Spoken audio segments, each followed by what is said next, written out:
ಮಾಧ್ಯಮ ನ್ಯೂಸ್ಗೆ ಸ್ವಾಗತ. ನಾನು ಸುಷ್ಮಿತಾ. ಕರುನಾಡ ರಾಜಕಾರಣದ ತಳ ಸಮುದಾಯದ ಧ್ವನಿಯಾಗಿ ಸಾಮಾಜಿಕ ನ್ಯಾಯದ ಹರಿಕಾರಕನಾಗಿ ಗುರುತಿಸಿಕೊಂಡ ಧೀಮಂತ ನಾಯಕ ಸಿದ್ದರಾಮಯ್ಯ ಹಳ್ಳಿಯ ಸಾಮಾನ್ಯ ಕುರುಬರ ಹಿನ್ನೆಲೆಯಿಂದ ಬಂದು ವಿಧಾನಸೌಧದ ಅತ್ಯಂತ ಗದ್ದುಗೆ ಏರಿದ ಇವರ ರಾಜಕೀಯ ಪಯಣ ರೋಮಾಂಚನಕಾರಿ. ಕರ್ನಾಟಕದ ಇತಿಹಾಸದಲ್ಲೇ ಅತಿ ಹೆಚ್ಚು ಕಾಲ ಮುಖ್ಯಮಂತ್ರಿಯಾಗಿ ಸೇವೆ ಸಲ್ಲಿಸಿದ್ದ ಈ ದೇವರಾಜ್ ಅರಸ್ ಅವರ ದಾಖಲೆಯನ್ನು ಮುರಿದು ಅಪ್ರಥಮ ಜನನಾಯಕನಾಗಿರುವ ಸಿದ್ದರಾಮಯ್ಯ.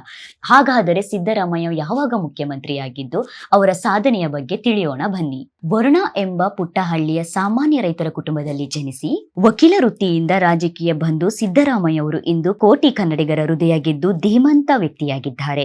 ಸತತ 2 ಬಾರಿ ಮುಖ್ಯಮಂತ್ರಿಯಾಗಿ ರಾಜ್ಯ ಮುನ್ನಡೆಸಿದ ಕೀರ್ತಿ ಇವರದ್ದು. 2013 ಮೊದಲ ಬಾರಿಗೆ ಮುಖ್ಯಮಂತ್ರಿಯಾಗಿದ್ದ ಸಿದ್ದರಾಮಯ್ಯನವರು ಕರ್ನಾಟಕದ ಇತಿಹಾಸದಲ್ಲೇ ಪೂರ್ಣ 5 ವರ್ಷಗಳ ಅವಧಿಯನ್ನು ಯಶಸ್ವಿಯಾಗಿ ಪೂರೈಸಿದ 2ನೇ ಮುಖ್ಯಮಂತ್ರಿ ಎಂಬ ಹೆಗ್ಗಳಿಕೆ ಪಾತ್ರರಾದರು. ಆ ಬಳಿಕ 2023ರಲ್ಲಿ ಭರ್ಜರಿ ಮತದೊಂದಿಗೆ 2ನೇ ಬಾರಿ ಗದ್ದುಗೆ ಏರಿದ ಸಿದ್ದರಾಮಯ್ಯ ಇತ್ತೀಚೆಗಷ್ಟೇ ದೇವರಾಜ್ ಅರಸ್ ಅವರ ದಾಖಲೆಯನ್ನು ಮುರಿದು ಕರ್ನಾಟಕದ ಅತಿ ಹೆಚ್ಚು ಕಾಲ ಸೇವೆ ಸಲ್ಲಿಸಿದ ಮುಖ್ಯಮಂತ್ರಿ ಎಂದು ಐತಿಹಾಸಿಕ ಮೈಲುಗಲ್ಲು ಸ್ಥಾಪಿಸಿದ್ದಾರೆ. ಸಿದ್ದರಾಮಯ್ಯನವರ ಜೀವನ ಸಾಧನೆಯ ಬಗ್ಗೆ, ಅವರು ನಡೆದು ಬಂದ ಹಾದಿಯ ಬಗ್ಗೆ ತಿಳಿದುಕೊಳ್ಳೋಣ.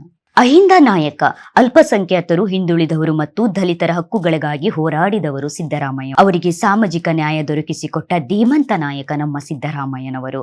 ಬಡವರ ಹಸಿವು ನೀಗಿಸಿದ ಅನ್ನದಾತ ಅಂತಾನೆ ಹೇಳಬಹುದು ಸಿದ್ದರಾಮಯ್ಯನವರಿಗೆ. ಅನ್ನಭಾಗ್ಯ ಯೋಜನೆಯ ಮೂಲಕ ರಾಜ್ಯದ ಕೋಟ್ಯಾಂತರ ಬಡವರ ಮನೆಯ ಒಲೆಯನ್ನು ಉರಿಸಿದ ಹೆಗ್ಗಳಿಕೆ ಸಿದ್ದರಾಮಯ್ಯನವರದ್ದು. ಗ್ಯಾರಂಟಿ ನಾಯಕ ಅಂತಾನೆ ಹೇಳ್ಬಹುದು ಸಿದ್ದರಾಮಯ್ಯನವರು. ನುಡಿದಂತೆ ನಡೆದ ಸರ್ಕಾರವನ್ನು ತಂದಿದ್ದಾರೆ. 5 ಪ್ರಮುಖ ಗ್ಯಾರಂಟಿ ಯೋಜನೆಗಳ ಮೂಲಕ ಪ್ರತಿಯೊಂದು ಕುಟುಂಬದ ಆರ್ಥಿಕತೆಗೆ ಆಸರೆಯಾಗಿದ್ದಾರೆ. ನುಡಿದಂತೆ ನಡೆದ ಚತುರ, ಬಡವರ ಕಣ್ಣೀರ ಒರೆಸಿದ ನಾಯಕ, ಕೋಟಿ ಕನ್ನಡಿಗರ ಹೃದಯ ಗೆದ್ದ ಧೀಮಂತ ನಾಯಕ. ಯಾರೇ ಬರಲಿ ಏನೇ ಹೇಳಲಿ ಸಾಮಾಜಿಕ ಅನ್ಯಾಯದ ಹರಿಕಾರ, ಕರುನಾಡಿನ ಜನಪ್ರಿಯ ಸಿದ್ದರಾಮಣ್ಣನವರೇ ಸರ್ದಾರ. ಸಿದ್ದರಾಮಯ್ಯನವರು ಆಡಳಿತವೆಂದರೆ ನೆನಪಾಗುವುದು ಬಡವರ ಕಲ್ಯಾಣ ಯೋಜನೆಗಳು, ಕ್ಷೀರಭಾಗ್ಯ, ಇಂದಿರಾ ಕ್ಯಾಂಟೀನ್, ವಿದ್ಯಾಸಿರಿ ಯೋಜನೆಗಳ ಜೊತೆಗೆ ಅವರು 2ನೇ ಅವಧಿಯಲ್ಲಿ ಜಾರಿಗೆ ತಂದ 5 ಗ್ಯಾರಂಟಿ ಯೋಜನೆಗಳು. ಗೃಹಲಕ್ಷ್ಮಿ, ಶಕ್ತಿ, ಗೃಹಜ್ಯೋತಿ, ಅನ್ನಭಾಗ್ಯ, ಯುವನಿಧಿ. ರಾಜ್ಯದ ಕೋಟ್ಯಾಂತರ ಕುಟುಂಬಗಳಿಗೆ ಆರ್ಥಿಕ ನೆರವು ನೀಡಿದರು. ನೇರ ನುಡಿ, ನಿಷ್ಠುರ ನಡೆ ಹಾಗೂ ನುಡಿದಂತೆ ನಡೆಯುವ ರಾಜಕಾರಣವೇ ಸಿದ್ದರಾಮಣ್ಣನವರ ಯಶಸ್ವಿನ ಸೀಕ್ರೆಟ್. ಸಾಮಾನ್ಯ ಕುರಿ ಕಾಯುವ ಬಾಲಕನೊಬ್ಬ ತನ್ನ ಛಲ ಹಾಗೂ ಜನಪರ ಕಾಳಜಿಯಿಂದ ಇಡೀ ರಾಜ್ಯದ ನಾಯಕನಾಗಿ ಬೆಳೆದ ಹಾದಿ ಇಂದಿನ ಪೀಳಿಗೆಗೆ ನಿಜಕ್ಕೂ ಸ್ಫೂರ್ತಿದಾಯಕವಾಗಿದೆ. ಹೌದು ವೀಕ್ಷಕರೇ, ಅಧಿಕಾರ ಇರಲಿ ಇಲ್ಲದಿರಲಿ ಜನಪರ ನಿಲ್ಲುವ ಸಿದ್ದರಾಮಯ್ಯನವರ ಜನಪ್ರಿಯತೆ ಎಂದಿಗೂ ಕುಗ್ಗುವುದಿಲ್ಲ. ಶೋಷಿತರ ಧ್ವನಿಯಾಗಿ ಅವರು ನೀಡಿದ ಕೊಡುಗೆ ಅಜರಾಮರ. ಪ್ರಮುಖ ಸುದ್ದಿಗಾಗಿ ನೋಡ್ತಾ ಇರಿ ಮಾಧ್ಯಮ ನ್ಯೂಸ್.